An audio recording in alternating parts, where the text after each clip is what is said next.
não me conhece, meu nome é Wellington Antônio Soares.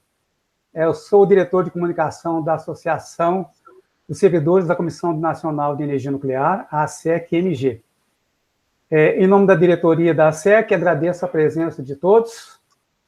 E a colega Lúcia Auler, também diretora da ASEC, pesquisadora nuclear aposentada, mas que insiste em continuar trabalhando lá mesmo depois de aposentada. Ela foi a idealizadora dessa live e ela fará a apresentação da palestrante. A palavra, Lucinha. Bem, boa noite, colegas, amigas. Eu fiz um pequeno texto aqui, bem rápido, para apresentar a doutora Neila para vocês, né? E antes, na minha fala, quero dizer que eu estou imensamente feliz de reencontrar vocês. A abençoada tecnologia que nos permite abraçar com os olhos e com o coração. Prezadas colegas e amigas, é com imensa alegria que estou aqui hoje para encontrá-las. Apesar da distância física, tenho certeza de que estamos juntas em pensamentos. Né? Além disso, podemos contar com as tecnologias que nos aproximam neste momento. Hoje, para comemorar o nosso dia, a ASEC-MG traz para falarmos a doutora Neila Moreira dos Santos, psicóloga, com o tema Os Femininos e o Cotidiano. E eu estou curiosa para ela nos explicar o que são os femininos. A doutora Neila, ela é formada pela PUC-MG, com especialização em psicodrama. Tá? Atualmente está se especializando em psicanálise e, paralelamente, no atendimento de casais e famílias. Também tem se dedicado, desde 2009, à dinâmica com grupos de mulheres em temática sobre a maternidade, o desenvolvimento da mulher e outros temas. Nesta live, ela nos fala sobre o conceito do feminino, processos de subjetivação nos espaços cotidianos. Então, passo a palavra à doutora Neila. Obrigada. Boa noite, Lúcia. Wellington, obrigada pela acolhida, pela ajuda aí com as tecnologias. Boa noite a todos, é um prazer estar aqui, falando de um tema que é muito caro, muito rico para mim. Eu já sei que vocês já ouviram e já falaram um pouco sobre isso, né? Então, o terreno já está um pouquinho aí fertilizado, então a gente vai só dar uma complementada em algumas coisas, e é bom que vocês podem me trazer o que vocês já pensaram sobre isso e já ouviram sobre, né? E aí a gente vai complementando. Também a participação dos homens, claro, né? Eu agradeço. E o Wellington até me perguntou: os homens podem participar? Eu falei, claro, eu preciso que eles participem, né? Eu acho que é importante. E aí eu quero falar bem rapidinho uma partezinha só do meu percurso de trabalho, porque eu acho que ela é importante para vocês entenderem o que eu vou fazer hoje, né? O que eu vou falar com vocês.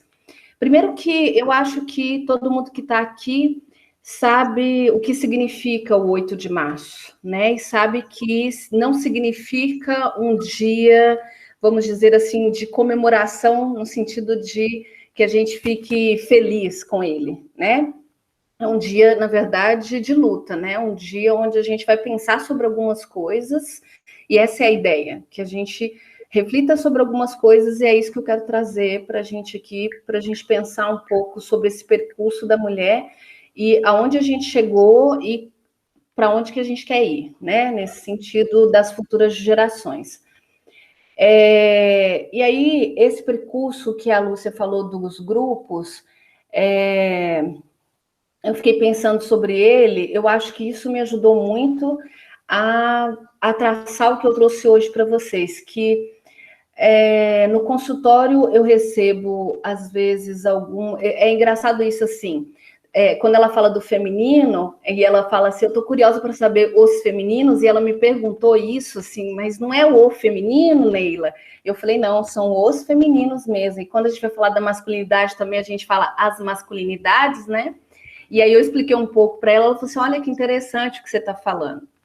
Porque, na verdade, eu sempre tento pensar as temáticas de uma forma a desconstruir o que a gente pensa, sempre a gente pensa as coisas dentro de um quadradinho, de um formato, e a ideia é que a gente consiga desconstruir essas coisas, que a gente consiga pensar de uma forma diferente, que a gente consiga colocar nossa cabeça para funcionar, e quanto mais a gente pensar, mais a gente vai conseguir desconstruir essas coisas. Então, eu fiquei pensando que no consultório, um dos grupos, acho que o primeiro grupo que eu comecei a fazer foi em 2009, foi um grupo de filhas que tinham dificuldades com a mãe. E eram filhas adultas, né? E foi um grupo muito interessante porque elas me perguntavam se a mãe podia ir. E eu falava, não, né, gente? Se a mãe vier, vai ser um local de guerra aqui, né? Assim. E eram filhas adultas que iam para o consultório para falar sobre essa maternidade que estava difícil, né? A própria maternidade que tinha sido recebida e a maternidade que elas estavam ou que elas não queriam ter, ou que elas estavam dando aos filhos e não estavam conseguindo construir essa maternidade. E aí, quando a gente ia pensar, tinha uma relação com a mãe. Então, a ideia era uma desconstrução do conceito materno. Então, eu estou falando isso para vocês entenderem que a ideia é sempre vir com esse pensamento numa desconstrução, né? No segundo momento, quando eu faço um outro grupo no consultório, foi a partir de algumas inquietações minhas e de algumas pacientes e outras pessoas, a gente fala sempre sobre o feminismo, a gente ouve sobre o feminismo e a gente não sabia o que era isso. A gente nunca tinha estudado e resolvemos, vamos sentar para a gente ler e ver se é o que a gente pensa ou não é, né? Assim, se esse negócio é ruim, se é bom. E aí nós começamos a ler juntas alguns livros, algumas coisas e puxar a história. E aí a gente começou a descobrir um universo muito vasto de ideias e pensamentos que a gente não conhecia, né? E entender que era maior do que o que a gente ouvia, né, sobre o feminismo. Que vocês vão ver hoje na apresentação algumas coisas que vocês vão entender essa parte também. E aí foi muito, muito interessante essa entrada nessa história do feminismo, porque isso deu uma abertura para as pessoas que estavam no grupo, para mim, para seguir esse caminho de continuidade do estudo da mulher dentro da psicanálise também. Tem poucos livros sobre isso, poucos estudos. Freud começa estudando a histeria, né? E Lacan faz alguns questionamentos, né, sobre a mulher, sobre o lugar da mulher, e a gente vai ter poucos teóricos que estudam efetivamente tanto a maternidade nesse sentido que eu falei para vocês, quanto a mulher, né, efetivamente. Agora que começam os estudos mesmos sobre a mulher, sobre o lugar da mulher socialmente falando, sobre a subjetividade, né, que seria a parte interna da mulher, né, enfim.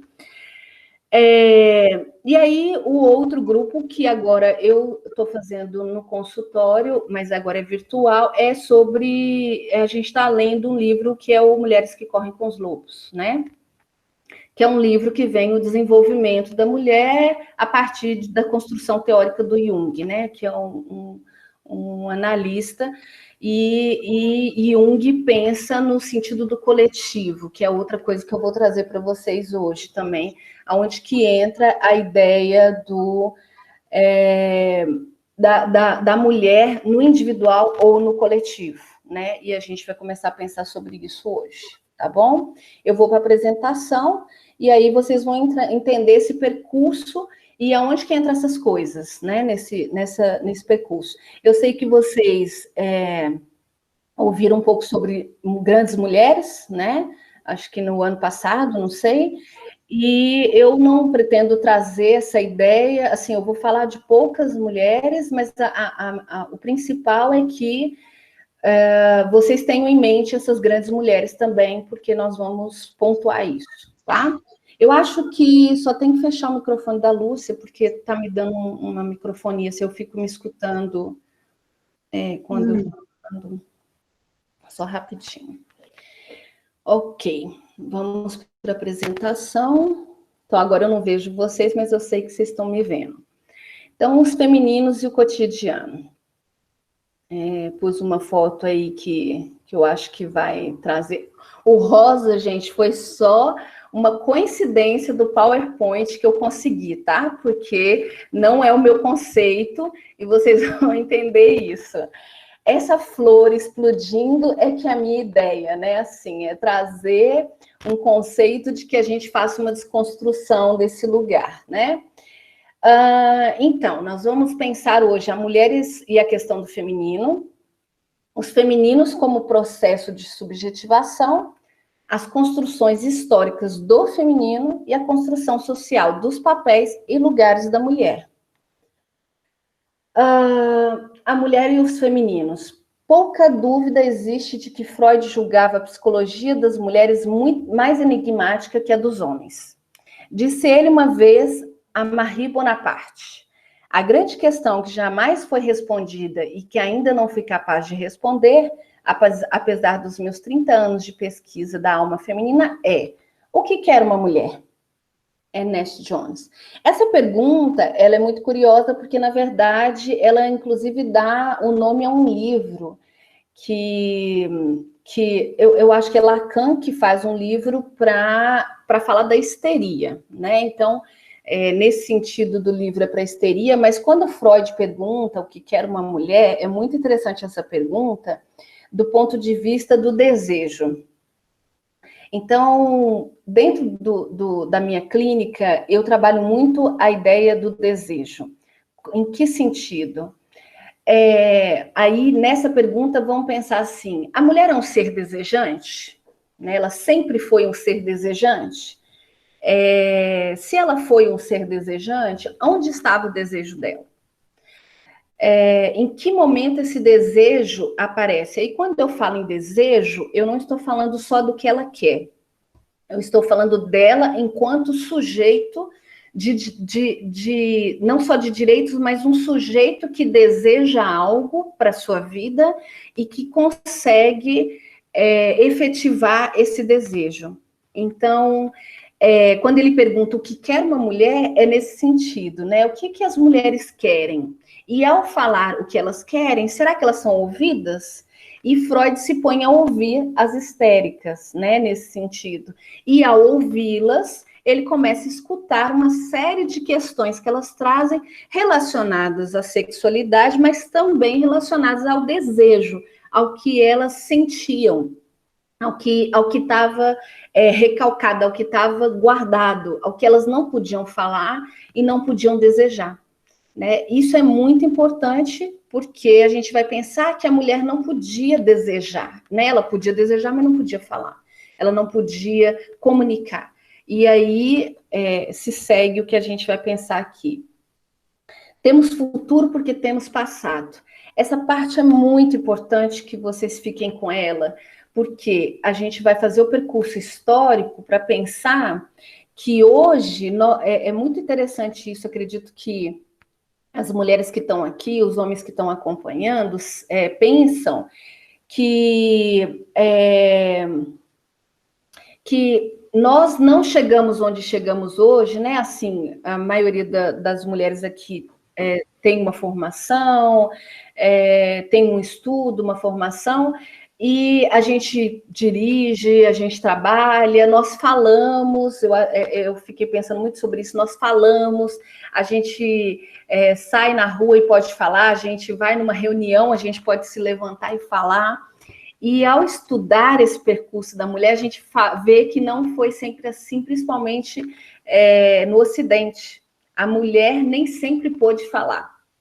E isso é algo chocante, se a gente pensar hoje o quanto a mulher se coloca, né? Então, foi um grande ganho a mulher poder falar. Falar está no nível do desejo, né? Então, Núria Varela é uma das grandes feministas aí da América Latina. Ela vai falar, temos futuro porque temos passado. Em todos os tempos podemos identificar mulheres ativas, mulheres críticas, mulheres enfrentando o poder, o que é uma coisa importantíssima, porque a partir dessa luta... Não? Ué.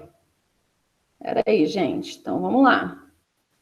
Tava até bom ouvir você aí, viu? Mas como você falou da cor e eu não vi a cor. Muito intenso. Vamos lá de novo. Vocês estão vendo agora? Você vai me dando um retorno. Ainda não. Não? Não. Que estranho. Tá aberto do jeito que... Você colocou apresentar? Não, né?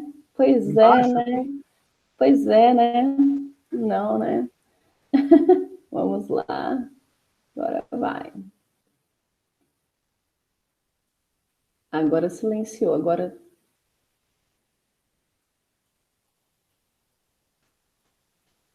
E agora? Agora sim. Ok. Então, vou voltar. Sim. Voltar. Eu acho que nós vamos te cobrar o retorno, então. Os femininos e o cotidiano. Aí, a primeira parte, a mulher, as questões do feminino, os femininos como processo de subjetivação, as construções históricas do feminino e a construção social dos papéis e lugares da mulher. A flor explodindo, como eu falei para vocês, deixa eu ocultar aqui, acho que eu consigo ocultar, né? A mulher e o feminino, a pergunta que Freud faz, o que quer uma mulher.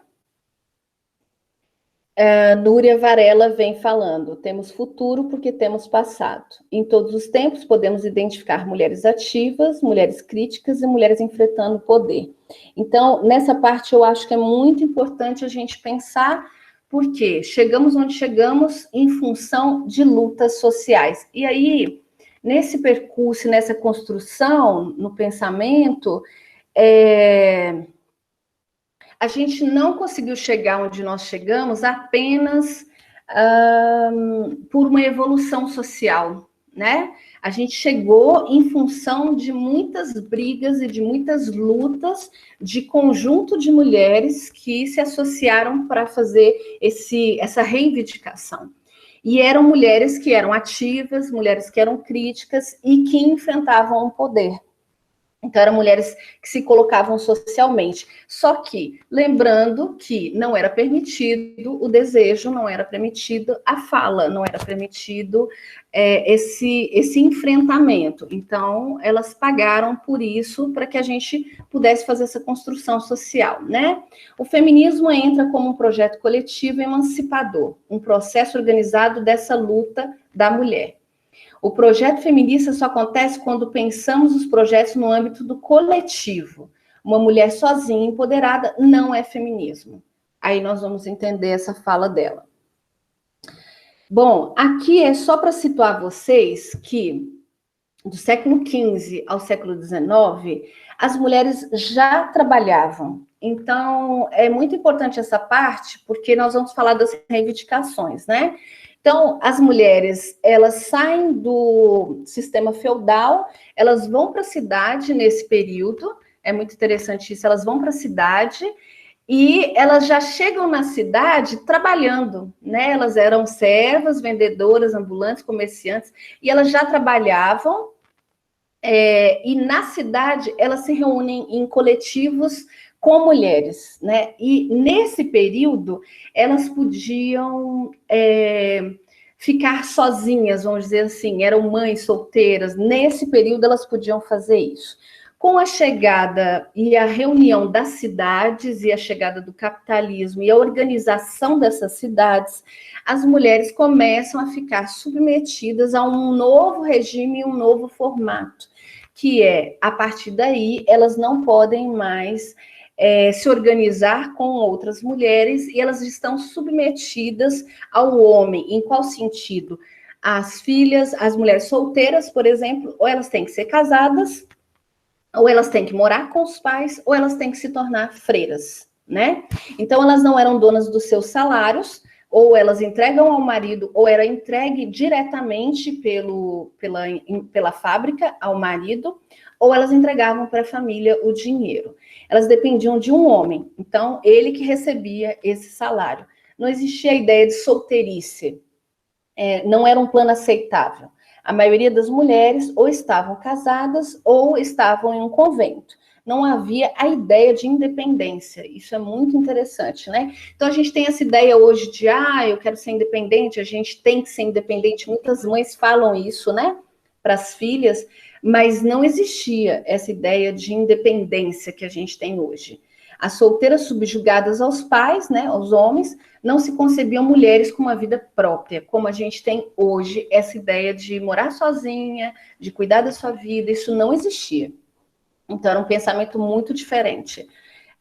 O livro O Caliban e a Bruxa, no final eu vou falar de quem que é esse livro. É um livro muito interessante, porque ele faz esse percurso histórico, não só das mulheres, mas ele vai trazendo esse percurso histórico desde o feudalismo, como que é a construção das cidades, a construção do capitalismo. É uma evolução muito interessante.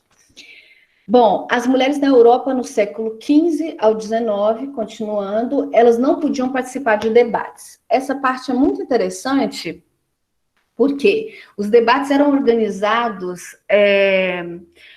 como se fosse, vamos dizer assim, né, nos congressos, vamos falar assim, as mulheres não podiam participar desses grandes debates, não era dado a elas esse espaço de fala.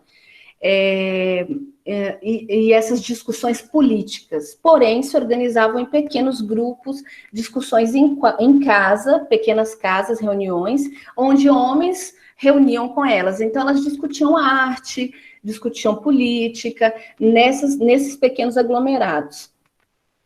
Não era dado a elas esse espaço, era como se fosse na polis, né? Na época, elas não podiam falar. Esse lugar era dado aos homens e não era dado aos escravos, aos servos e nem às mulheres. Depois foi dado o espaço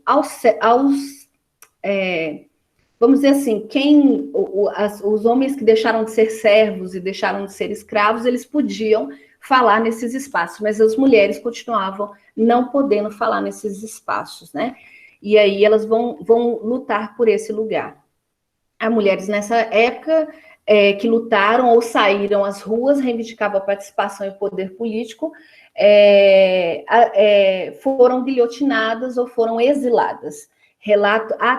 E aí tem pequenos relatos em cadernos de freiras,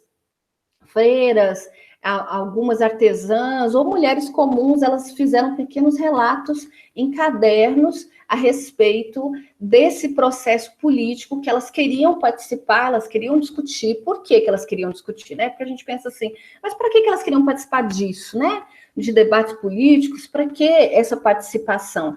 Porque a discussão dos processos, a entrada delas no meio social, né, na vida social, só se daria se elas estivessem participando desse lugar. Então, elas reivindicavam que elas tivessem voz nesse lugar. E aí, eu fiquei pensando sobre a questão negra, né, por exemplo. É a mesma coisa quando tem uma reivindicação dos grupos negros, de que eles têm um espaço de fala para que a reivindicação seja feita por eles, e não por pessoas que não vivenciam as mesmas questões que eles. Então, elas entendiam que as questões das mulheres, que eram questões da casa, que a gente vai ver mais para frente, que eram as questões que elas entendiam como injustiças, só elas conseguiam falar dessas questões, os homens não conseguiriam falar por elas. Então, elas reivindicavam esses espaços, mas as mulheres que iam às ruas para fazer essa reivindicação, ou elas eram guilhotinadas, ou elas eram exiladas. Bom, então, na metade do século XV, a primeira reivindicação que elas começam a fazer é pelo direito à educação. Por que o direito à educação? Porque a mulher, ela não era educada inicialmente formalmente, ela só recebia uma formação da casa comum, e o rapaz, o filho, o homem, é que recebia uma educação mais formal. Então, elas reivindicavam que elas queriam essa formação. Entramos aqui em um discurso importante sobre a mente não tem sexo. Esse discurso é porque vai cair numa coisa muito parecida quando se fala que na época da escravidão se falava que os negros não tinham mente e por isso eles podiam ser escravizados. Tinha um discurso muito parecido em relação às mulheres. Elas não têm mente, as mulheres não sabem pensar. Eu não sei, vocês já devem ter ouvido falar, mulheres são muito emocionais, mulheres são muito emotivas. Para que elas vão discutir as coisas? Elas não conseguem discutir. Mas é interessante porque nada disso é provado cientificamente, né? Que mulheres são mais emocionais e emotivas e por isso não conseguem discutir. E aí elas começam a reivindicar que para uma discussão eu não preciso ser mais ou menos emocional, mais ou menos emotiva. Então, a discussão não tem sexo. Então, elas acreditam que elas têm inteligência suficiente para uma discussão, tanto que nas casas elas conseguiam fazer essa discussão. E o mais interessante disso é que à medida que a gente vai estudando a história, a gente vai vendo que tinham homens que apoiavam essas mulheres. Inclusive, nos parlamentos, esses homens começam, diante das discussões, a falar dessas reivindicações das mulheres. Eles colocavam, às vezes eram maridos, às vezes eram pessoas que admiravam mesmo, admiradores, amigos, e falavam sobre a reivindicação delas, porque eles concordavam que não fazia sentido elas não participarem do espaço comum, né? E elas terem direito. Precisamos de ações positivas que apoiem a igualdade. Essa parte é muito interessante e muito importante, porque eu acho que vocês já devem ter ouvido um discurso muito interessante que quando as pessoas falam assim, mas a mulher quer a igualdade, então ela tem que dar conta igual ao homem. Se ela quer ganhar igual, ela tem que dar conta igual ao homem. Eu acho esse discurso muito interessante, né? Porque o fato da gente dizer da igualdade, a gente não está falando que a gente não sabe que tem diferenças. Existem diferenças, né, entre homens e mulheres, existem diferenças entre crianças e adultos, enfim, existem diferenças físicas, às vezes até genéticas, existem diferenças, não está sendo assumido que não existem diferenças. O que é reivindicado nesse momento, inclusive ainda né, mas nesse momento especificamente, o que elas começam a reivindicar nesses espaços, a escrever sobre isso e falar sobre isso, é a igualdade de todos. Isso é uma coisa muito interessante, porque elas começam a falar que... É a época que elas começam a falar sobre a escravidão também. Eram mulheres aristocratas, a maioria, né, que eram mulheres brancas, aristocratas, e elas têm acesso a essa fala. Então, elas começam a dizer que elas não aceitam que as pessoas negras, por exemplo, sejam escravizadas, que todas as pessoas deveriam ter a mesma liberdade que os homens brancos.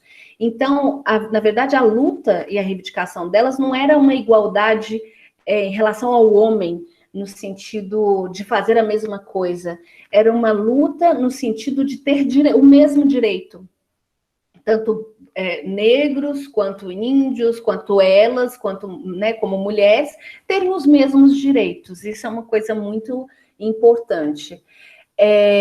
Na segunda reivindicação, elas buscam o direito ao longo da história. Então, elas vão ao longo da história, porque se a gente for olhar esse percurso da história, e depois a gente vai chegar nas sufragistas, são 80 anos, por exemplo, que as sufragistas ficaram 80 anos lutando por pequenas reivindicações. 80 anos, é muito tempo. Então, foram muitos anos lutando por coisas muito simples. E eu lembro que teve um período aí para trás, eu não me lembro para qual palestra que eu fui, e aí eu tive que fazer um resgate histórico, assim, foi alguma live também que eu fui fazer, assim, do que a mulher, quais foram as conquistas das mulheres, e eu lembro que, assim, qual foi a primeira médica, qual foi o primeiro momento que as mulheres puderam pilotar. Eu lembro que tinha algumas coisas assim, eram coisas que, vamos dizer assim, era praticamente recente, pensando em 100 anos para cá, né, 150 anos para cá, eram coisas recentes que você olha e fala assim, nossa, eu não acredito, inclusive no Brasil, que algumas coisas têm tão pouco tempo que a gente tem acesso a isso, enquanto mulheres, né? E aí é interessante porque a reivindicação delas em relação ao direito no trabalho não era a reivindicação de que trabalhassem, porque as mulheres sempre trabalharam. Vocês viram que começa no sistema feudal, a mulher sempre trabalhou. E nas fábricas, né, na época da Revolução Industrial, quem trabalhava eram as mulheres, né? As mulheres sempre trabalharam. Enquanto os homens iam para as guerras, né, nas revoluções, enfim, nas grandes guerras, as mulheres é que ficavam nas fábricas, elas que sustentavam esse processo enquanto os homens estavam fora. Quando eles retornavam, uma parte dessas mulheres eram retiradas desse processo ou eram expulsas, né? E os homens tomavam esse lugar. E a reivindicação delas era, elas ganharam o mesmo salário, porque elas trabalhavam no mesmo espaço, ou trabalhavam da mesma forma, num espaço insalubre, do mesmo jeito, elas e crianças, então elas reivindicavam ganhar o mesmo salário, ter uma condição nesse espaço que fosse digna para elas, porque elas entendiam essas diferenças, e não fossem abusadas. Isso é muito interessante, porque tem uma série na Netflix que chama Peaky Blinders. Ela retrata essa parte, ela é um pouco mais violenta, assim, mas essa partezinha das mulheres eu acho muito interessante, que elas começam a se reunir e fazer como se fosse uma reivindicação entre elas, e elas começam a participar dos protestos que tem na cidade, porque elas querem ter um banheiro lá no lugar que elas trabalham lá com uma parte de jogo, alguma coisa assim, e elas querem ter um banheiro. E o dono do lugar, né, o chefe lá, não entende. Ele fala para ela, mas por que vocês têm que ter um banheiro? Elas falam, porque a gente tem que ter um banheiro só para nós, somos mulheres, e a gente não quer ir no banheiro junto com vocês, homens.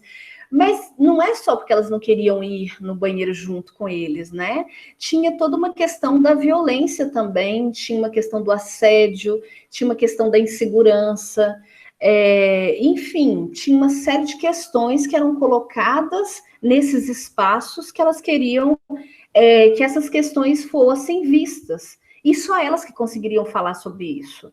Então, elas reivindicavam que elas tivessem o direito de ter um trabalho digno. Enfim, e o direito aos filhos, a terceira parte. Essa parte é muito, muito interessante, porque quando a Núria está falando num dos vídeos, ela tem um vídeo no YouTube, chama História do Feminismo, são 3 horas onde ela vai explicar a evolução das ondas feministas, né? E aí, nesse vídeo, ela vai explicar sobre essa parte do direito aos filhos.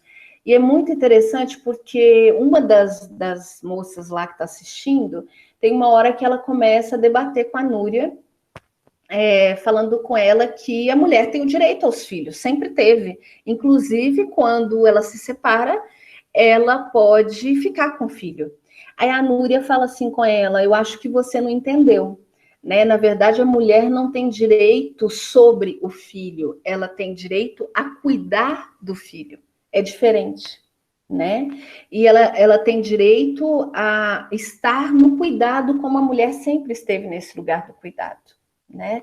E a moça continua ali debatendo com ela, porque a moça não entende. Ela fala assim, não, mas quando tem uma separação, a mulher ganha o direito igual ao homem na separação, pelo juiz e tal. Ela fala assim, não, eu acho que você ainda não entendeu. Né?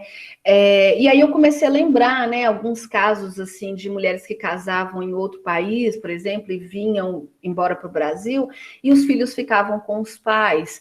Ou se num documentário na Netflix, As Sufragistas, tem uma situação que uma das moças começa a ir num dos protestos, o marido apoia inicialmente, e depois, como ela começa a participar muito dos protestos e ela é presa, quando ela retorna da cadeia, ele está fazendo uma doação dos filhos dela para uma outra família.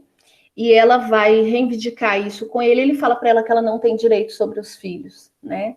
Então, elas começam a reivindicar que a mulher tem os mesmos direitos sobre os filhos, que eles não possam ser retirados sem que elas sejam consultadas anteriormente, né? Então, esse direito, ele não era um direito consolidado para a mulher, né? Então, antes, os filhos eram um direito dos pais, homens, não era um direito das mães. As mães cuidavam dos filhos e educavam nas casas, mas elas não tinham direito sobre os filhos, né? E aí começa-se uma luta para que a mulher tenha direito sobre os seus próprios filhos.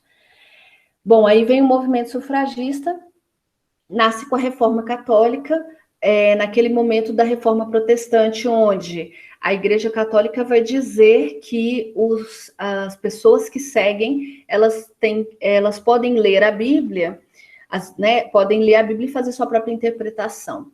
Então, as mulheres vão pegar essa deixa para começar a dizer que elas querem também aprender a ler, e aí elas querem reivindicar a educação, porque elas também querem aprender como que lê a Bíblia, como que interpreta a Bíblia, e nisso elas vão... Então, é muito interessante essa parte, porque esse levante das mulheres, ele vai se dar sempre nessas revoluções. Toda vez que tiver uma revolução ou tiver um momento histórico, é onde as mulheres entram e elas conseguem esse levante também para ascender. Isso é muito interessante. Vocês vão perceber, todas as conquistas, a maioria foram feitas durante revoluções. A Revolução Francesa, a Revolução Russa, as mulheres estavam sempre nessas revoluções para conseguir reivindicar os direitos, enfim. Então, uma boa parte dessas mulheres estavam engajadas na luta anti-escravagista, como eu falei para vocês, lutavam pela independência do seu país, né, na verdade. Essa parte das delegadas é porque elas foram num congresso, foram 156 sufragistas foram para um congresso, acho que foi em Nova York, e elas foram para participar dessa luta anti-escravagista. E ao chegarem nesse congresso, os homens que estavam lá ficaram sabendo que as mulheres que tinham essas delegadas, e eles falaram que elas não podiam entrar, que mulheres não entravam no Congresso. Então, elas se negaram a ir embora, falaram que não iriam, que elas tinham direito de ficar e de participar, como os homens, e eles aceitaram, depois de muita discussão, que elas ficassem atrás de uma cortina. Elas poderiam participar do Congresso atrás de uma cortina. Elas voltaram muito revoltadas desse congresso e aí, a partir daí, elas começam a reivindicar que as mulheres têm o direito à educação e têm o direito à participação nos espaços públicos. Só que aí ficam 80 anos lutando por esses direitos. Nesse período de 80 anos, elas não conseguem muitas conquistas, né? Inclusive, e aí um dos direitos que elas lutam é pelo direito ao voto. Nesse momento que elas começam o direito ao voto, uma luta incessante pelo direito ao voto, porque elas entendem que a mulher, tendo o direito ao voto, ela terá o direito à fala, à participação nesses espaços. E não é nesse momento que elas conseguem o direito ao voto. Né? O direito ao voto ele vai vir muitos anos depois. E aí tem o filme As Sufragistas na Netflix, eu acho que é um filme muito bacana, assim, é um filme, ele dá uma noção, muito legal. Wellington, se tiver alguma dúvida, você me manda uma mensagem aqui, porque eu tô fora aqui né, eu não consigo ver nada. Estou acompanhando aqui, mas por hora eu estou até estimulando quem quiser fazer uma pergunta, alguma dúvida, que passe pelo chat. Ok. Tá bom? Bom, as mulheres no século XIX, então, elas vão começar uma reivindicação em relação ao matrimônio. Como que isso funcionou, né? Porque as mulheres, vocês viram que a partir da ideia do capitalismo, elas estão dedicadas aos pais, né? Então, elas se dedicam à família, e essa família vai direcioná-las ao casamento. Então, a ideia é que a mulher case, que ela arrume um bom partido e que ela case. Só que esses matrimônios, eles não vão ser feitos em muitos momentos no desejo da mulher, né? No desejo dela, ou no desejo, às vezes, até do rapaz. E aí começa-se um levante, né? As mulheres começam a reivindicar. Essa reivindicação, às vezes, ela vai ser feita por algumas mulheres que vão começar pequenos movimentos de escrita mesmo, de livros, por exemplo, a Virginia Woolf vai começar algumas escritas aqui, outras ali, de romances mesmo, a Capitu, por exemplo, é um dos livros, então vai começar alguns romances que vão cutucar essas questões relacionadas ao matrimônio.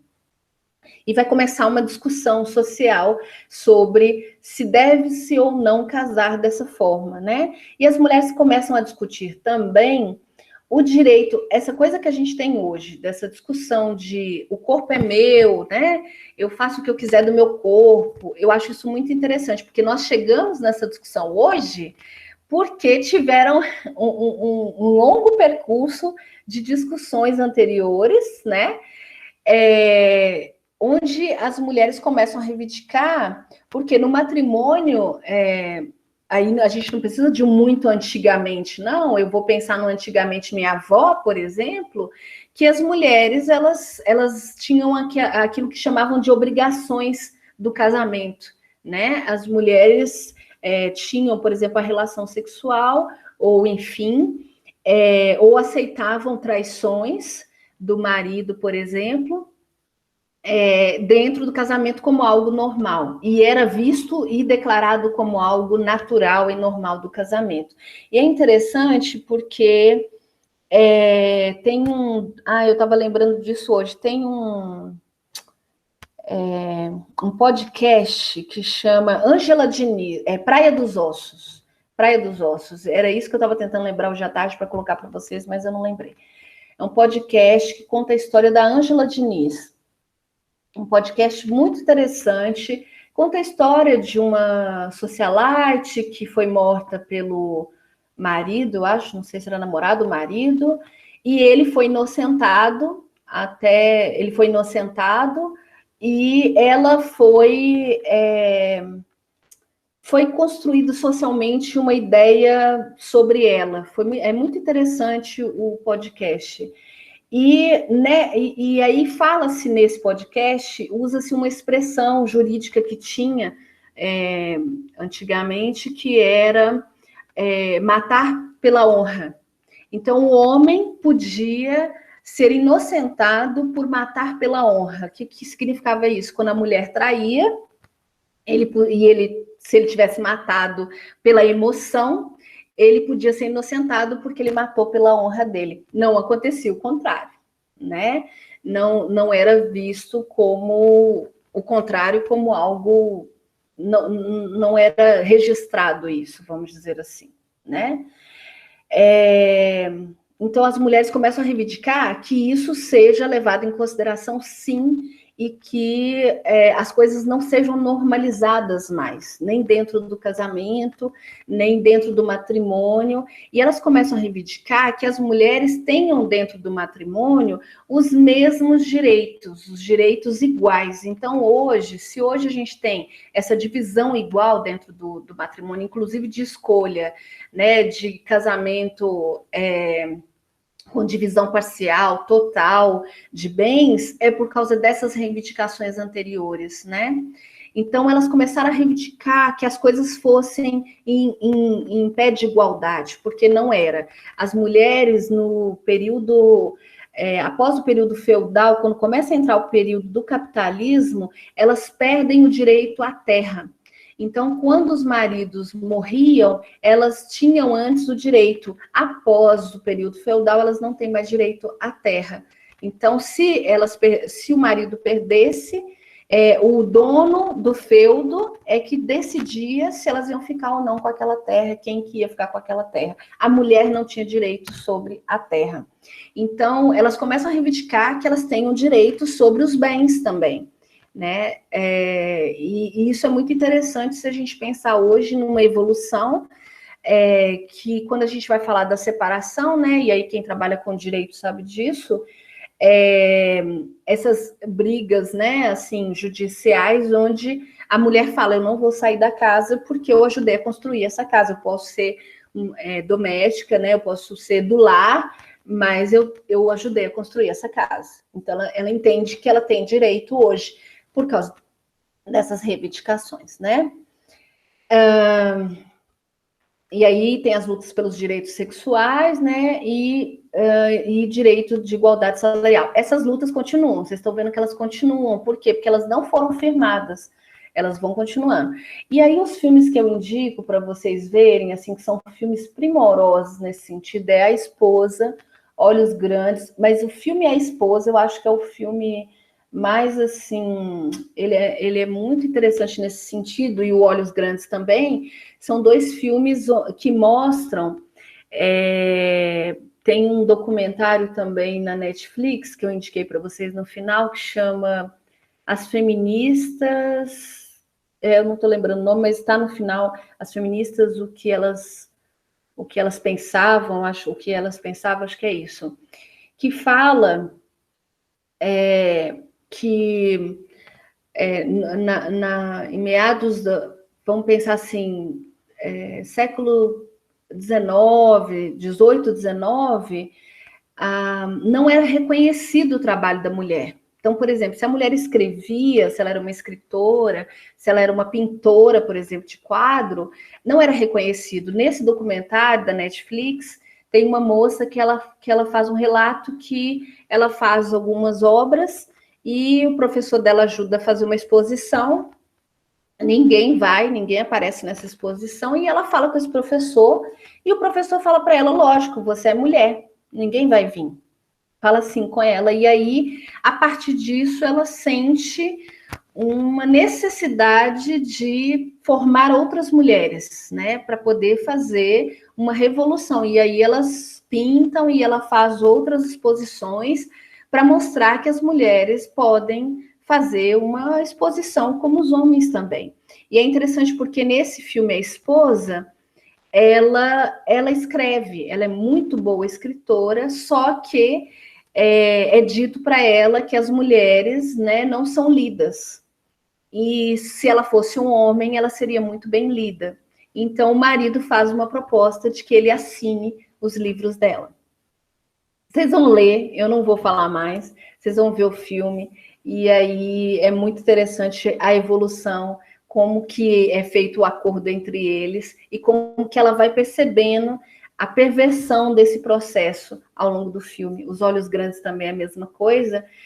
Enfim, Mulheres Perfeitas é um filme primoroso, que me desculpem os homens, mas é um filme que dá muita raiva dos homens, porque é um filme muito engraçado, muito bacana, que é através de é como se fosse uma comédia, vai mostrando como que os homens gostariam que as mulheres fossem perfeitas. E aí é uma cidade onde as mulheres são perfeitas.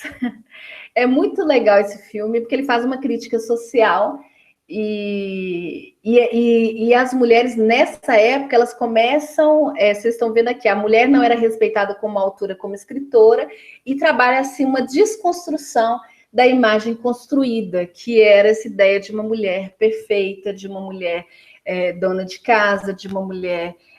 enfim, né, de uma mulher que tivesse aquela ideia do feminino, como a Lúcia me perguntou.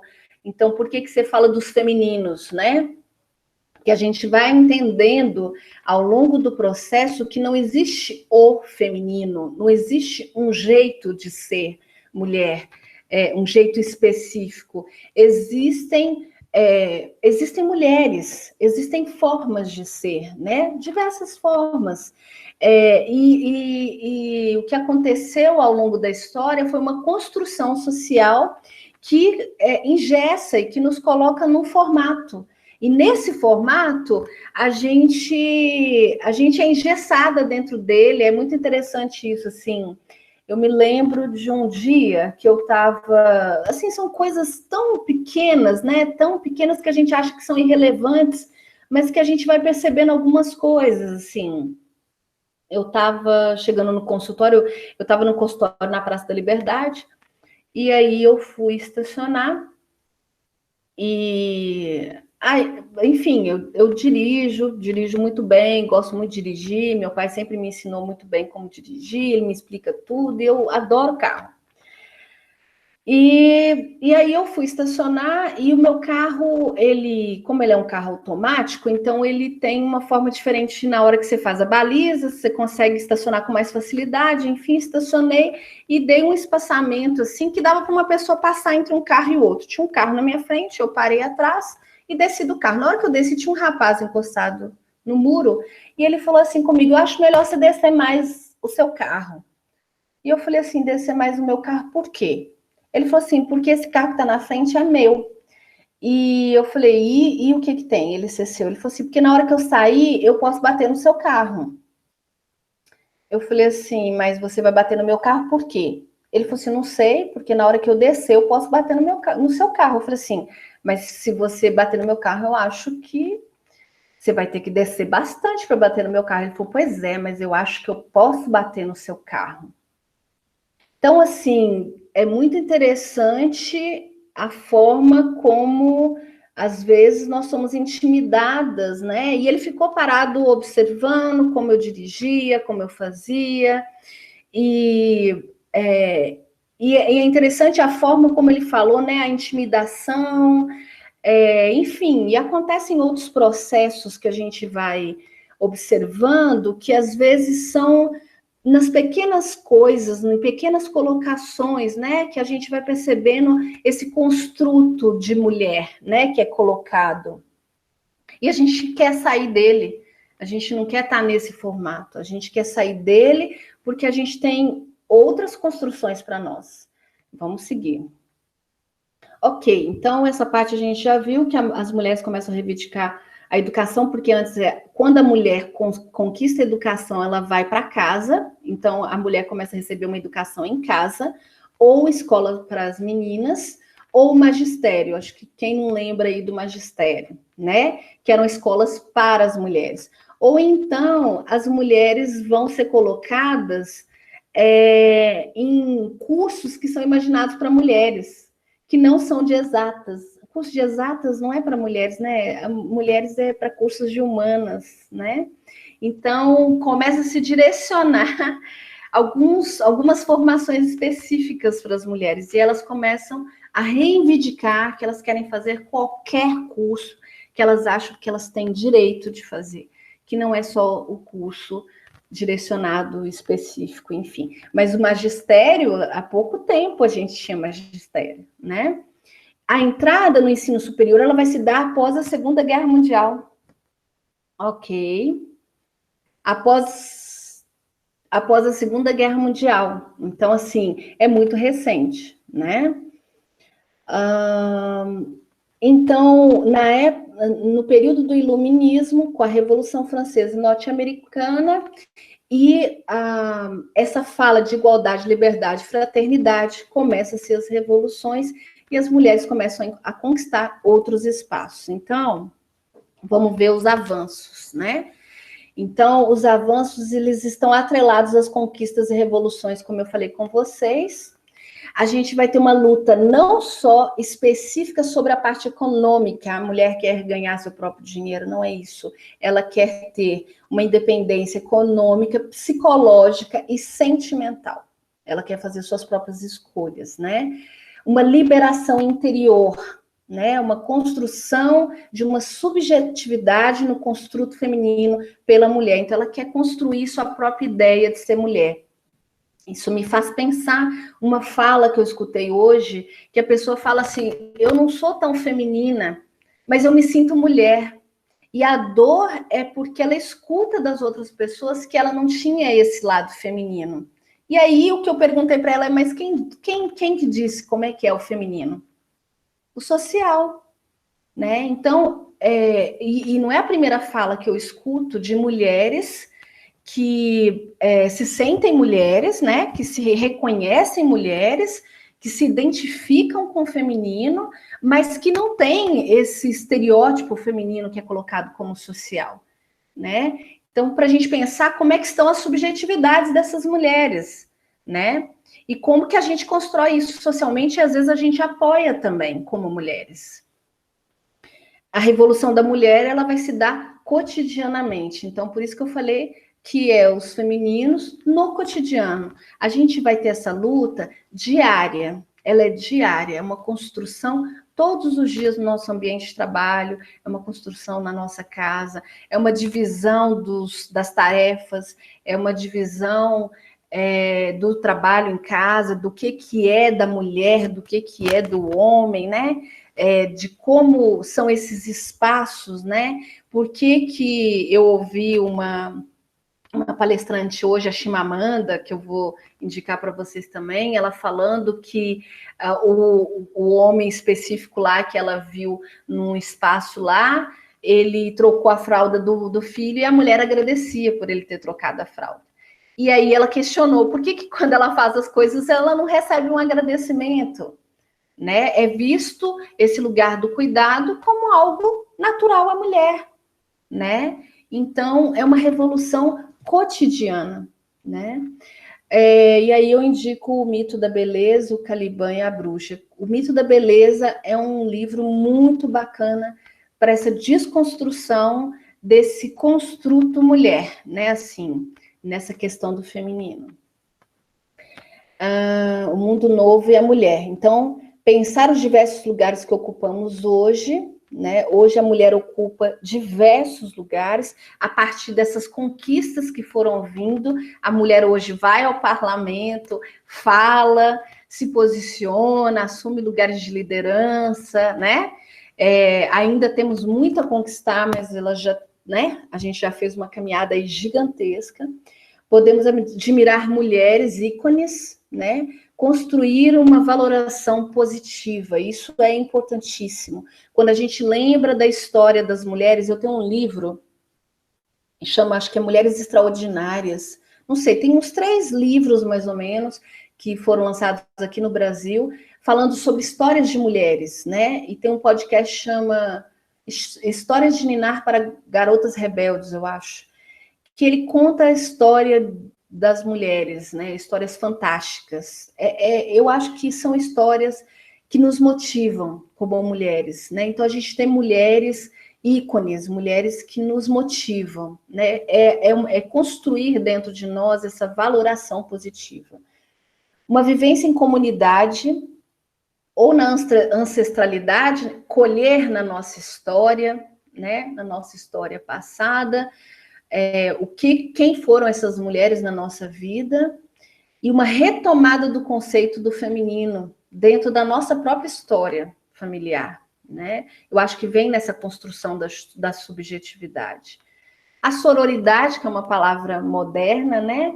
Que é a possibilidade de irmandade, alianças e laços sociais, as mulheres se apoiando, né, se apoiarem e darem espaços para outras mulheres, né, isso é algo muito importante. Quando a gente constrói grupos, quando a gente... grupos, né, eu já trabalhei com grupos de bordadeiras, cooperativas comunitárias de mulheres, são grupos fantásticos, onde... elas recebiam por mês R$200, 100 e poucos reais, e elas falavam que o que importava mais era estar ali em comunidade, poder conversar, trocar ideias, enfim, histórias. Ser mulher relacionado a uma desvalorização, retomada da revolução, no sentido da ação, né? A mulher no sentido do desejo. Aquilo que eu falei para vocês, né? É uma coisa que eu trabalho no consultório. A gente localizar o nosso desejo, e aí me lembra muito uma paciente, eu não lembro quantos anos ela tinha, mas eu acho que era 68. Ela chegou para mim no consultório quando eu trabalhava na Unimed, e ela tinha se separado, tinha pouco tempo. E ela falava comigo, Neila, o que eu vou fazer com 60 e poucos? O que eu vou fazer, né? Com 68, o que eu vou fazer? Não tem mais o que fazer. Eu falava, tem muito o que fazer. Tem muito o que fazer, né? Você pode dançar, você pode aprender a dirigir, você pode aprender a usar um caixa, você pode, enfim, tem muito o que fazer. A vida ainda é muito grande, né? Então, assim, é a ação, no sentido de reacionário, no sentido de se pôr a ação em qualquer momento, né? Ressituar a mulher no espaço público e privado, né? Ela sair do espaço público, do privado, e ir para o espaço público. Ela se sentir adequada nos dois espaços, ela poder se sentir adequada a falar, né? A construção de uma ideia comunitária, ela vem do feudo, né? Se também levarmos em consideração que na sociedade medieval as relações coletivas privilegiavam sobre as famílias e a maioria das tarefas realizadas pelas servas era realizada em cooperação com outras mulheres. Então, elas faziam tudo juntas, né? Se a gente for pensar nos processos tribais, né? As mulheres fazem juntas. A divisão sexual do trabalho constitui uma fonte de poder e proteção para as mulheres. Era a base de uma intensa sociabilidade feminina que permitia às mulheres enfrentar os homens. Mas não é enfrentamento no sentido de rivalidade, não é nesse sentido. É enfrentamento no sentido de posicionamento, né? Quando uma pessoa te fala, por exemplo, me faz pensar nessa coisa do parlamento, né? Quando uma mulher se posiciona sozinha, né? Se ela está sozinha, realmente ela não consegue falar. Se ela tem outras pessoas apoiando, ela consegue se posicionar. E aí me lembra uma pessoa que ela trabalha num ambiente que é totalmente masculino, ele é um ambiente militar, totalmente masculino, e ela fala, eu me sinto fraca, eu não consigo colocar as coisas que eu preciso. Eu falo, mas faltam outras mulheres, né? Você precisa de apoios, né? Então, você precisa buscar essas outras mulheres, porque falar sozinha é estar vulnerável nesse ambiente, né? Então, é enfrentamento nesse sentido, né? Não é no sentido de combate, embate, necessariamente, enfrentamento no sentido de, como é que eu vou dizer? De inimigos, né? Não necessariamente. As questões que permanecem ainda. Por que grande parcela das cuidadoras, limpadoras, ordenadoras do mundo é constituída de mulheres ainda? Qual a minha forma de viver e compartilhar minha vida e minhas questões no meu cotidiano familiar e social? Né? Como é que isso é ouvido? Como é que as pessoas lidam com as minhas questões como mulher? Como tenho pensado as dificuldades do feminino no meu contexto cotidiano? Como que eu penso essas questões das mulheres, né? Porque muitas vezes eu vejo que a crítica também vem das próprias mulheres. Às vezes, esse pensar a mulher e o lugar e o espaço da mulher é pensado de uma forma equivocada, às vezes, pelas próprias mulheres. Então, como que a gente tem pensado as nossas próprias dificuldades, né? E quais as relações emocionais que se estabelecem para as mulheres hoje, né? Eu acho que não estão sendo muito boas as relações emocionais que se estabelecem.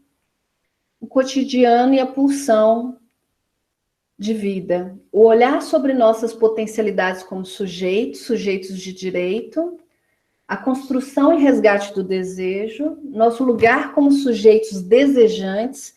Lembrei de um filme muito bom, chama As Pontes de Madison. Trabalha muito essa questão do desejo. Muito, muito bom. Valorização das nossas experiências femininas e comunitárias e a construção da criatividade, né? A mulher, ela tem uma facilidade com o trabalho manual. E o trabalho manual é o que nos organiza internamente, é o que organiza o nosso processo interno. E é o que nos une, né, enquanto processos comunitários, né? E quanto mais a nossa criatividade está ativa, mais o nosso desejo está vivo enquanto pulsão de vida, né? Então, uma recomendação que eu dou é que a gente estimule essa criatividade para que a gente esteja, enquanto ser desejante, estimulando a nossa pulsão de vida como mulheres. Aí vem algumas mulheres, muito rapidinho aqui, né? Anita Garibaldi, não sei se vocês conhecem, mulheres que fizeram história. Foi uma guerreira. E o que me chamou a atenção nela foi ela lutar pelo movimento de unificação da Itália também. A Berta von Suttner é autora de alguns livros e ela também trabalha com a questão da paz, mas no sentido assim da luta armada mesmo. Eu achei isso muito interessante. E ela é escritora envolvida na organização do Congresso Internacional da Paz em Viena e sempre esteve presente em várias edições, o que não era comum às mulheres, né? Então ela conseguia estar. E ela ganhou um prêmio Nobel da Paz em 1905. Marie Curie é a cientista polonesa, foi a primeira mulher a ser... Isso aqui eu lembrei da Lúcia, então eu coloquei, assim, homenagem à Lúcia.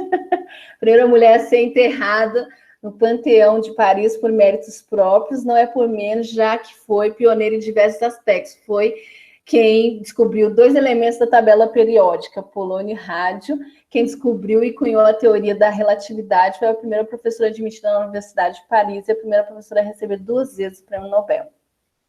E Chimamanda é uma pessoa, assim, muito especial, uma feminista muito bacana, que é escritora, ela é nigeriana, eu acho que é uma pessoa que vale muito a pena vocês conhecerem a história dela, e ela faz história. É uma moça jovem, muito interessante. E aí, no Brasil, não podia faltar, né? Algumas mulheres, não dá para pôr todas. Mas, gente, eu fiquei surpresa com a história da Rita Lee, a construção histórica que ela faz, o lugar dela, as lutas dela para se manter nos espaços que ela se manteve, as conquistas que ela fez. Achei a história dela muito, muito cativante. Então, eu quis trazê-la para vocês se interessarem de buscar. Nise da Silveira foi a primeira médica psiquiatra do Brasil, e ela me chama a atenção porque ela vem para trabalhar no Rio de Janeiro, é colocada numa ala, ela é colocada como se fosse no porão de um hospital, e ela fica com os piores pacientes do hospital, porque os médicos homens psiquiatras não aceitavam ela como médica, e ela dá conta de trabalhar a terapia ocupacional com esses pacientes, e alguns ganham altas, pacientes que eram moradores do hospital.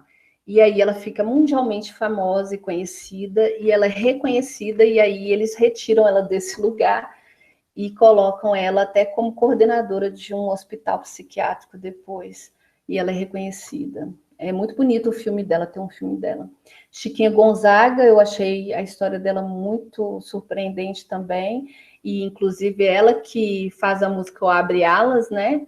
Uma mulher que realmente ela muda a história dela, né? Ela sai de um lugar esperado para ela e vai para outro lugar. Inclusive ela é compositora numa época que as mulheres não eram reconhecidas. E a Djamila, eu coloquei ela porque eu queria colocar uma mulher negra. Ela é feminista, filósofa, e eu acho que ela é uma pessoa que tem falado muito bem sobre as mulheres, tem lutado muito sobre o espaço das mulheres, e é uma pessoa interessante também, como a Chimamanda e outras feministas aí.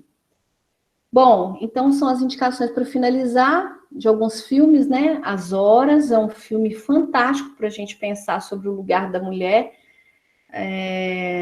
no período, vamos pensar assim, 2000 mais ou menos, ou um pouco antes. Mulheres Ocultas é um filme lindo, gente, tem no Netflix. Mulheres Perfeitas, já falei para vocês. O Sorriso de Mona Lisa é um filme legal para a gente ver os lugares que as mulheres ficavam nessa formação mais voltada para as mulheres.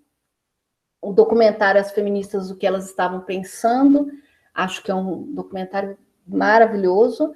A Núria, que eu indiquei, Jujut, eu acho que é uma pessoa bacana para se ouvir sobre ela. Uma parte dessa palestra eu peguei escutando muito Maria Homem, é uma psicanalista, tem um pensamento muito bacana sobre o feminino. As leituras, né? Caliban e a Bruxa, O Mito da Beleza, Complexo de Cinderela, é um livro muito bom. E Psicanálise e os Deslocamentos do Feminino, e a prática da psicoterapia pelo Jung, para falar sobre o coletivo. Jung entende que existe um inconsciente individual e coletivo, e ele estimula que, né, ele vai estimular, vamos dizer assim, no livro Mulheres Correm com os Lobos, a partir dessa ideia, se estimula a formação de um coletivo entre as mulheres por causa do inconsciente coletivo. Enfim, é isso, eu agradeço por vocês terem me ouvido. Então, os meus contatos, e é isso. Mando os slides, pode deixar. O meu telefone e o meu Instagram. Assim, o meu Instagram eu não estou mexendo mais nele, mas tem uma série de filmes e, enfim, de coisas. Ai, gente, eu me perdi aqui, peraí. Deixa eu voltar. Ok, agora sim. Vamos parar a apresentação. Voltei. Acho que eu voltei, né? Voltou. Voltei. É isso. Oi, gente, boa noite. Ô, Neila, muito obrigada pela sua palestra.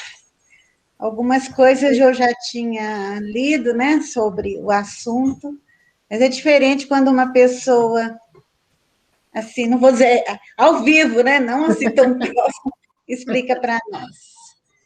Agora, eu só queria a sua opinião. A gente já é de uma geração mais antiga, né?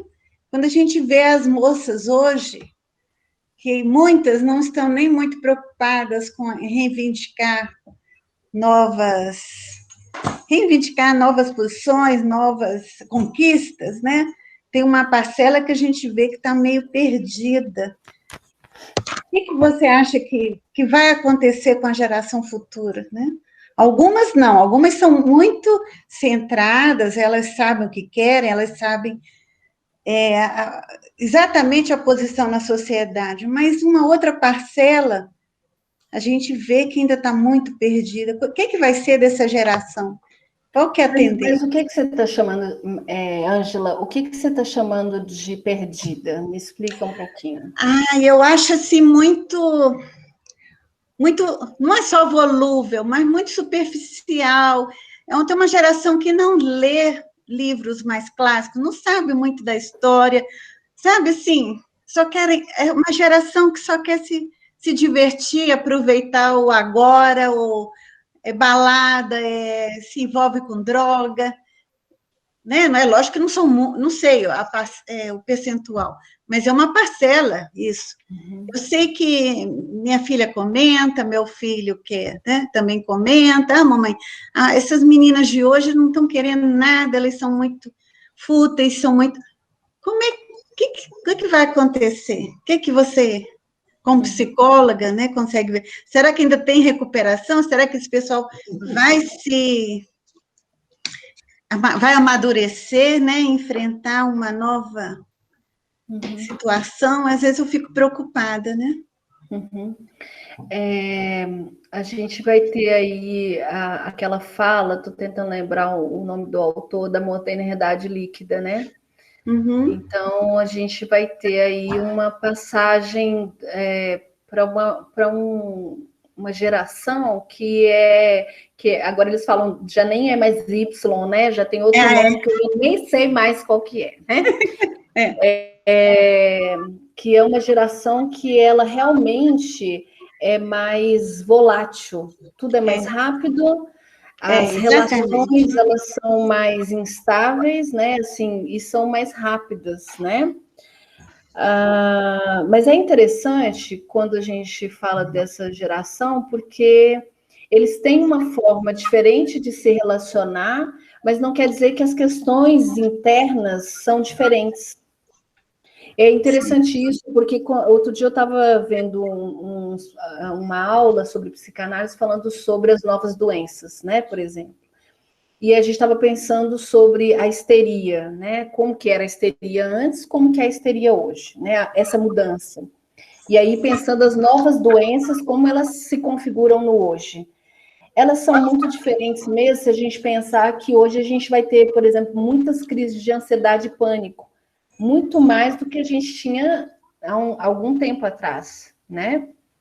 Mas são histerias, do mesmo jeito, vamos dizer assim, percebe? Assim, a gente vai ter crises de ansiedade, crises de histeria, como a gente tinha antes. Então, os processos internos, eles não modificam em função da forma de se relacionar. Então, o que eu vejo são processos de angústia e de ansiedade muito altos, né? São processos muito mais precoces, então os jovens acabam se antecipando numa série de precocidades nesse sentido, das angústias, né? E mais rápido, por exemplo, para um tratamento ou para um profissional. Você pergunta se eles vão amadurecer. Eu acho que é uma geração diferente, não é uma geração que a luta vai ser igual como a gente via antes, mas é uma geração que tem uma paixão em alguns momentos, tem um jeito diferente de se posicionar. A questão das drogas, a gente não pode falar que é mais ou que é menos, eu não sei. Talvez o que eu vejo aqui é mais exposto também agora, né? Muito mais explícito do que muito antes, mais ao né? alcance. Muito mais, mas é muito mais aberto. Antes também as coisas eram muito mais veladas em alguns aspectos, né? Não sei, eu acho que até por eles serem abertos, eles falam muito mais das suas questões internas, né? Eles chegam mais facilmente no consultório, eles falam facilmente das suas questões, e eu vejo às vezes até mais abertura do que alguns pacientes, por exemplo, mais velhos, né? Nesse sentido. Então, eu não sei se vai se dar pelo amadurecimento, se vai se dar por essa abertura que eles têm, né? Realmente tem uma imaturidade maior, mas é difícil de prever. É difícil de prever. Então, obrigada, Neila. De nada. De nada. Levanta a mãozinha aqui, como é que é? Levanta a mãozinha para falar? Pode falar, Lúcia. Olha. Então, eu fiz um comentário aqui, não é exatamente uma pergunta, mas aqui no chat, porque na hora que tu falaste, deixa eu ver onde é que eu pus aqui a minha... Ah, tá. Na hora que tu falaste do direcionamento da mulher ou para um curso normal, né? Ser professor ou para a área de humanas, eu achei muita graça, porque eu vi esse filme dentro da minha casa. Uhum. Eu sempre fui muito meiguinha, a mãe chorou naquela... E a minha mãe sempre dizia, né? Não, você não dá para ciências exatas, minha filha. Você precisa ir para uma área de humanas. Então, eu vi dentro de casa, né? Não, você dá para professora, você pode ser uma excelente, faça um curso normal. E eu, de rebeldia, eu fui para a área de exatas. Graças a Deus, me dei muito bem. Mas uma outra, eu achei interessante que o meu irmão fez história, curso de história. E quando ele anunciou em casa que ia fazer curso de história, né? A minha mãe disse: mas história? Você, como diz assim, se você é um homem, vai fazer história? Ele disse: não, mãe, e ele é um professor maravilhoso hoje, né? E é muito especializado, tem muito conhecimento, e tudo que a gente brinca na família, ele diz assim, a pergunta para ele que ele sabe. Mas eu me lembro da expressão dela: meu filho, história? Então, eu vi dentro da minha própria casa a discriminação, né? Quer dizer, os compartimentos, né? Até cada filho tem um compartimento diferente, né? Era só para não morrer, não, mas eu achei interessante. Sim. Lucinha, eu já tive uma vida diferente, um exemplo diferente dentro de casa, né? Eu lembrei de você. A minha mãe, com 15 anos, conseguiu convencer meu avô, minha mãe é pernambucana, conseguiu convencer meu avô de deixá-la trabalhar fora, com 15 anos, lá em Recife. Ela começou a trabalhar no Instituto de Educação, não oficialmente, mas ela fazia trabalho, ela desenhava, ela pintava muito bem, né? Aí depois ela foi efetivada, com 20 anos cismou de conhecer o Rio de Janeiro, o pessoal não queria deixá-la aí, mas ela tinha parentes no Rio, então ela foi de navio. Meu avô a recomendou, tinha um grupo de freiras que olhassem minha mãe, ela foi de navio, né? Foi e voltou, e na volta foi quando ela conheceu meu pai, né? Ela achou que meu pai fosse pastor, porque ele vivia com um livro debaixo do braço, e nesse livro era um livro de álgebra, né? Ela achava que ele fosse pastor com a Bíblia. E só vou contar isso, tem uma ocasião interessante, que foi no carnaval, minha mãe era louca com carnaval, eles estavam noivos, e foram para o baile, lá no Clube Náutico Capibaribe. E mamãe virou para meu pai, tá? Meu pai, minha tia, quer dizer, eu não estava não, né? Lógico, eles não eram nem casados, mas ela contava que estava todo mundo na mesa. Aí ela falou que ia dançar ali rapidinho. Que dançar rapidinho, ela frevou a noite inteira, volta para a mesa já sem brinco, toda descabelada, e o papai ficou bravo. Ficou bravo e disse para ela, mas você devia ter ficado aqui. Ela disse, não devia ter ficado aqui, não, eu vou voltar para dançar. E sabe uma coisa? Acabou o noivado agora, tirou a aliança, entregou para ele. E voltou para dançar.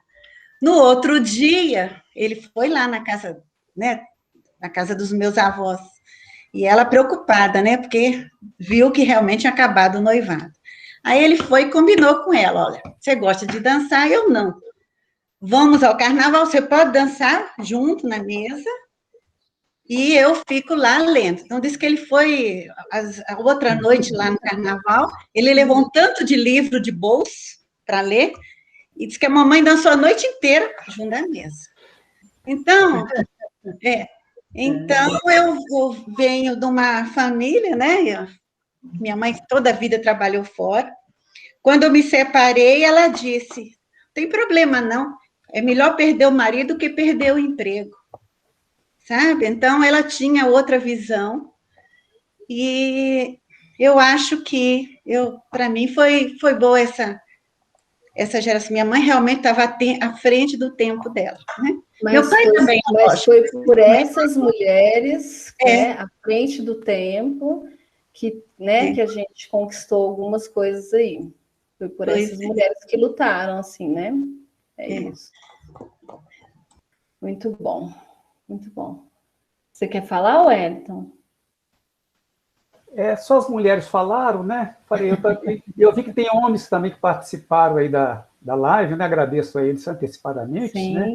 Uhum. Mas, ao ouvir você falar, assim, começa a passar um sonho, retrospectiva na vida da gente, comecei a lembrar da minha avó, as dificuldades, depois da minha mãe, trabalhando desde os 15 anos, né? Casou-se com 16 anos, eu sou 16 anos mais velho que a minha mãe, né? As dificuldades naquele tempo que elas todas tiveram, né? Então, o filme vai passando, e eu vi também que passou o filme aí, nos comentários que as pessoas foram fazendo aí no chat, né? Se identificando com coisas que você falou aí também, e com coisas que elas vivenciaram. E bem lembrado aí, que você lembrou do nosso ícone na área nuclear, que é a Madame Curie, que na hora que você estava falando aí, eu pesquisei aqui um texto aqui no Google, né? A Madame Curie nasceu em 1867, na cidade de Varsóvia, na Polônia, né? Em qualquer outra família, Maria e suas 3 irmãs mais velhas teriam sido criadas para serem boas esposas, mas não foi o caso. A família lutou para que as 4 filhas tivessem as mesmas oportunidades acadêmicas que seu único filho homem. Eu li isso então, também. esse percurso, essa jornada vem desde 1867. Né? Quer dizer, isso aí também é uma construção que chegou hoje até nós, aqui dessa geração, inclusive na Lucinha aí também, que era uma pesquisadora que não queria ser doutora, que ela tinha os filhos para criar, que eram adolescentes, que não tinha como ela fazer isso. E eu peguei no pé dela. Ela nem podia me ver, que ela corria. Falava, Lucinha, você tem que fazer o doutorado. Você está aí a nossa doutora hoje aí, promovendo essa live belíssima para nós todos aí. É verdade. Essa dívida eu tenho com o Wellington. O Wellington, a Mariângela também, né, que me incentivou muito. Eu tive esses incentivadores, né, que a mola propulsora, né, tem pessoas que precisam, né, uma mola propulsora para, e foi tão bom, né? E se tivesse que fazer de novo tudo novamente, eu faria também, claro, com algumas melhorias, mas muito interessante isso, né? Assim, como que muitas mulheres também conquistaram esse lugar assim, com o apoio das pessoas, né? Olhando os filhos aqui e ali, alguns maridos tiveram que ficar, né? Para elas conseguirem estudar. Agora, uma coisa, Wellington, que eu acho interessante, porque eu estou só preocupado com o horário, não sei se vocês estão muito fixos no horário, não sei como é que está isso. Você falou do pai dela, né, que apoiou, e aí, quando eu estava estudando, tem muita coisa, assim, a gente vai estudando, a gente vai ficando encantado com o processo e, às vezes, até assustado, porque é isso que eu falei, hoje a gente olha o avanço e a gente não pensa como foi, né, o processo. Inclusive, mulheres, quando a gente vê o documentário Netflix das sufragistas, né, mulheres que foram presas várias vezes e elas se colocavam para serem presas porque elas entendiam que só sendo presas que elas seriam ouvidas, né? Então, elas se colocavam para serem presas, depois elas não comiam, elas se negavam a comer, e aí, por último, uma delas ela se jogou na frente de um cavalo, de um dos príncipes, para morrer, para elas serem vistas. Elas entendiam que só assim que as questões das mulheres seriam vistas, né? E é interessante isso que você está falando dos homens, porque alguns homens foram apoiadores, né? Então, nos parlamentos, como eu falei, eles levavam as questões das mulheres, alguns homens falavam, eles apoiavam as mulheres, assim, quando a polícia vinha, eles escondiam as mulheres nas reuniões, nas casas, né? Ou eles apoiavam as reuniões, os maridos, né? Os pais. Então, foi um apoio importante, e até homens que eram avançados nesse sentido mentalmente, de entender que a mulher estava num lugar de igualdade, sim. Né? Isso é muito importante. Ô, Neila, só uma fala rapidinha. Realmente, para todas nós, eu acho que não foi luta só minha, mas da Lucinha, todas as outras nossas colegas, presentes e não presentes, para a gente conseguir manter o trabalho, manter a casa, manter a nossa vida pessoal, sempre foi muito difícil, né? Eu me lembro que minha filha pequenininha, eu já tinha meu filho com uns 12, 13 anos, minha filha com 1 ano, 2 anos, foi quando eu comecei a fazer o doutorado, costumava ter festa nas sextas-feiras lá no Clube da Belga, né, do meu marido, a gente arrumava alguém para ficar com a pequenininha, íamos para a festa e tal. Quando eu via, assim, 4 horas da manhã, todo mundo dormindo, eu ia para o computador continuar com a tese. Aí, quando amanhecia, aí eu já estava com sono, aí eu ia deitar, só que meu marido, ele sempre acordou mais cedo, então ele ficava com a pequenininha e eu dormia mais um pouco. Eles nem sabiam que eu virava madrugada fazendo doutorado, inclusive escrevendo. Na época só tinha um computador, que era mais difícil, né? Comprar computadores, só tinha um. Então, era o horário que eu tinha livre para pegar o computador e continuar a minha tese. E isso muito mais, né? Final de semana, né, Lucia? Virar à noite, a gente com criança pequena, arrumávamos gente para tomar conta. E eu me lembro que perto da minha defesa, né, eu naquela confusão, né, sábado, domingo de noite, meu pai virou para mim muito bravo e falou, vem cá, o que é mais importante para você? Sua tese ou sua família? Eu olhei para ele, olha, pai, é minha tese. Porque daqui a 2 meses eu tenho que defender, e minha família depois vai continuar. Então, nós, como, né, todas nós, por muitas vezes, nós tivemos que tomar decisões, né, assim, muito duras, né, justamente porque a gente tinha um ideal, a gente queria algo mais do que simplesmente. Agora, eu nunca seria feliz se não tivesse meus filhos, minha família, minha casa, meu trabalho, eles se confundem, minha casa e o CDTN, né? Eu tenho coisa do CDTN aqui, tenho coisa da minha casa lá no CDTN. Então, a nossa vida é uma construção dessa forma. Se é a correta, se é a melhor, eu não sei, mas é a que nos deixa felizes, né? É a que nos deixa felizes. É verdade. Sim. É verdade. É um processo que é aquilo que eu falei do desejo, né? Por isso que deixa feliz, porque você vai de encontro ao desejo, e quando eu falo desejo, eu não estou falando de um desejo. Ah, o meu desejo de fazer o doutorado. O desejo, ele é vasto. Ele pode ser o desejo de ter filhos, ele pode ser o desejo de casar e de ter doutorado, de ter uma carteira de motorista, enfim. Mas é ter a possibilidade de ter o desejo, né? Da mulher poder ser um ser desejante, né? E aí ela escolhe qual desejo ela quer fazer nesse processo, que é isso da sua mãe. Eu quero dançar, né? E aí ela é um ser desejante, eu quero dançar. Entre dançar e noivar, eu vou dançar. Ela é um ser desejante. Isso é a parte mais importante. E aí ela escolhe pela pulsão de vida, percebe? Porque aí ela investe no próprio desejo. Então, essa é a parte mais fundamental do processo. Não importa se você dissesse para mim, o meu desejo é ficar em casa e cuidar dos meus filhos. Ótimo, se esse é o seu desejo. Né? Então, mais do que a revolução no sentido só da igualdade, é que a gente tenha essa liberdade interna de poder dizer dos nossos desejos. Né? Independente da idade, do momento e da forma que for. Agora, é óbvio que para a mulher isso é muito mais trabalhoso em função dos nossos processos aí, né?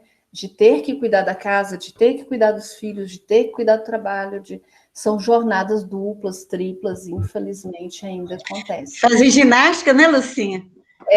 Na hora do almoço, correndo. Temos muitas histórias. Eu estava vendo aqui uma mensagem de um colega me dizendo que aposentou e tudo, mas que não foi nada prazeroso. Eu falei a ele assim, olha, acabei de mandar mensagem, eu jamais seria prazeroso, em qualquer situação, porque nós dedicamos uma vida ali, né, a um contexto de trabalho, de criação e de ideal de levar aquele instituto que a gente trabalhou todo o tempo, né, e ainda trabalha, e dedica, isso é um ideal. Esse instituto, para nós, ele é como se fosse assim, tivesse assim, numa redoma, assim, que a gente entra lá, cuida, né, faz alguma coisa e sai, quer dizer, é uma coisa que está dentro de nós, né, dentro de nós, devido a todas as construções, a todas as conquistas, né? A cada dia que nós fizemos ali dentro. Então, se ele saiu satisfeito, não foi prazeroso, porque ele saiu. Se ele saiu satisfeito, não foi. Ele não sairia bem nunca, porque fica sempre um vazio. Né? E esse vazio é um novo trabalho que nós temos que construir aí para preencher. Né? E eu tô agarrada aí, né? O laboratório está lá, eu estou aqui, a SEC, tem a SEC. Então, esse agarramento também é vida, né? É uma necessidade de preencher algo, uma construção de uma vida inteira, né? Então, não é, a gente não diz assim, não, agora eu vou começar a vida nova. Eba, não funciona assim. Né? A Lúcia já entendeu tudo. Ela entendeu direitinho, é por aí. Bom, é isso. Assim, eu não sei se o Wellington quer falar algum comentário aí que foi mais interessante ou não, mas... Eu acho que as meninas se expressaram aí, representaram as ideias que estavam nos comentários aí. O que eu vi mais nos comentários foi assim, as experiências que afloraram agora em razão da sua apresentação aí. Gente, o tempo já deu aqui 1h39, né? Okay. Então, se não tiver mais nenhuma pergunta, acho que se não fizer agora, acho que pode mandar para mim e encaminho para a Nélia, né? Mas eu queria, nesse momento aqui, em nome da ASEC, em nome do nosso presidente, meu Flávio Ribeiro, que está participando aí também, agradecer a nossa brilhante palestra aí. Na verdade, pode ter sido assim, uma sessão para nós todos. A sessão de terapia coletiva. Agradecer a todas as colegas que participaram aí dessa live e os colegas também que prestigiaram as nossas colegas aí. Meu agradecimento também à Lucinha, né, que foi a idealizadora dessa live aí. Muito obrigado, Neila. Eu que agradeço, foi um prazer, assim, muito grande, e agradeço também, assim, os comentários no final, eles só enriquecem e deixam a gente muito feliz. Eu estudei muito e eu via a empolgação de vocês no dia que a gente encontrou, e foi muito bom ver vocês empolgados e agora conversando, a Lúcia fazendo essa fala final. Falei, gente, agora fechou com chave de ouro, quer dizer, deu para entender. E eu fico feliz por isso, fico muito feliz, muito grata. Esse é o meu trabalho, eu fico feliz por isso. Agradeço imensamente, fico à disposição. Se vocês tiverem dúvida, pode mandar no WhatsApp, pode entrar no Instagram, dar uma olhada lá. Estou à disposição. Obrigada, Neila, mais uma vez, viu?